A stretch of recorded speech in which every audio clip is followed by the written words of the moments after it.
ThatPokemonCollector here, so sorry about this guys, just making a bit on time chat at the moment.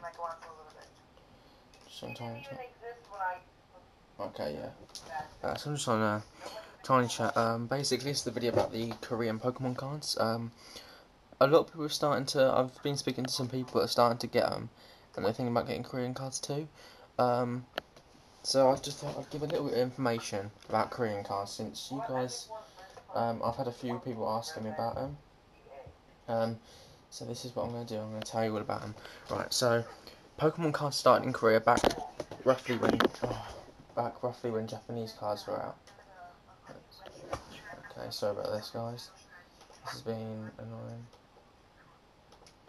Right. Okay.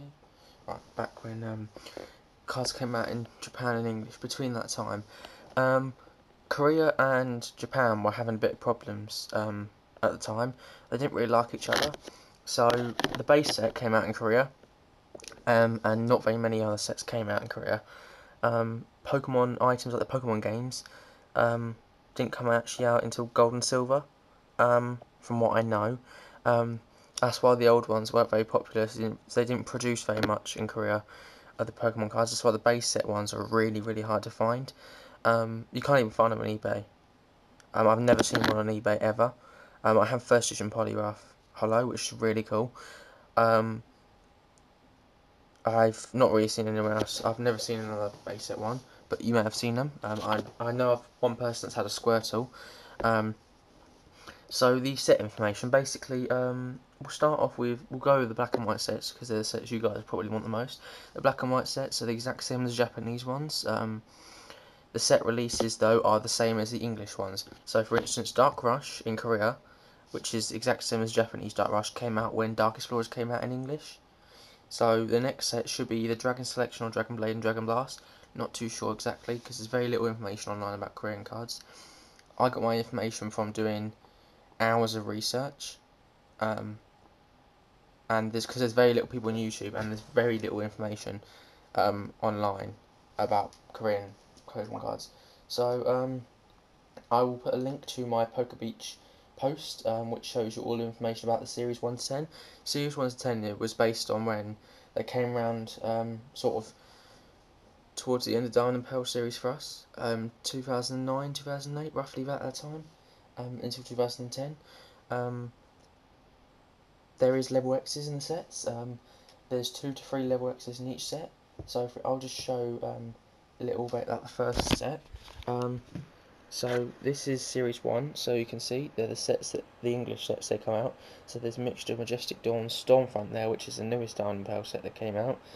Supreme Victors, there's a Platinum one there, and the Moltres, Platinum and Lapras. So there's all different mixtures. There's very few Platinum series cards that came out, but yeah, it's just a mixture of sets. And then I'll go down to Series 2.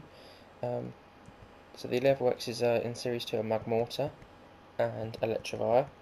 They tried to make them pretty good. In that one there's Palkia.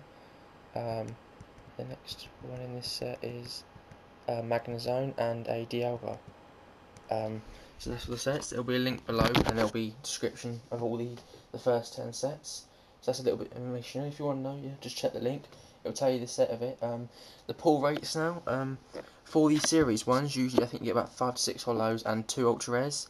Usually there's 2 to 3 ultra rares in a set. Maybe you can get 3. I've not seen 3 pulled yet though. For the black and white sets, you get 5 to 6 hollows and 3 ultra rares. Now the 3 ultra rares could be 2 X's, 1 for lot, or 2 for lots and 1 EX. When I pulled my Dark Rush booster box, it'll be below the first one. I got 3 X's, 2 Raikus and 1 Tornadus. So I got double of an EX, which is pretty good because I could trade it. So that was pretty cool. You can get a shiny card. That is the same as English. It doesn't class as one of the ultra rares you get in the box.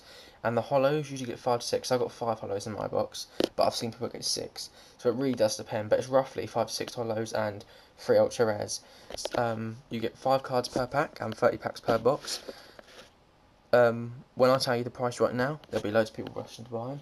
I've spoken to loads of people that when I tell them the price, they're going to buy them. The boxes cost about $35, $30, between $30 to $40 per box for 30 packs. 5 cards per pack. There's 3 ultra rares and 5 to 6 hollows for $30. That's an amazing deal. So yeah, I just thought I'd tell you information. If you want to know more information, comment below. I'll start up a website for Korean Pokemon cards. Hopefully the community can grow. But what I do not want is people to jump on the bandwagon saying they were the first Korean Pokemon card collectors. I know there are some other Korean Pokemon card collectors on here, but like Silence Make Value, I'll put a link below to his channel, and Boba12 or something like that along those lines. I know 2 of people. There's a few others. There's also Lavender Suicune, who has some Korean cards. I traded a lot of hers. So I think that's about it, what I can say. So yeah, so I'm kickstarting off the Korean community, even though it's not mine, because technically anyone can buy them, but I'm just saying that, just thought I'd put a video before, just a little bit of information about Korean cards. They're not playable in England, because the class is OCG. They have their own tournaments in Korea, regularly. Not as big here, obviously. So yeah, so if you need any information, just ask me. See you later, guys.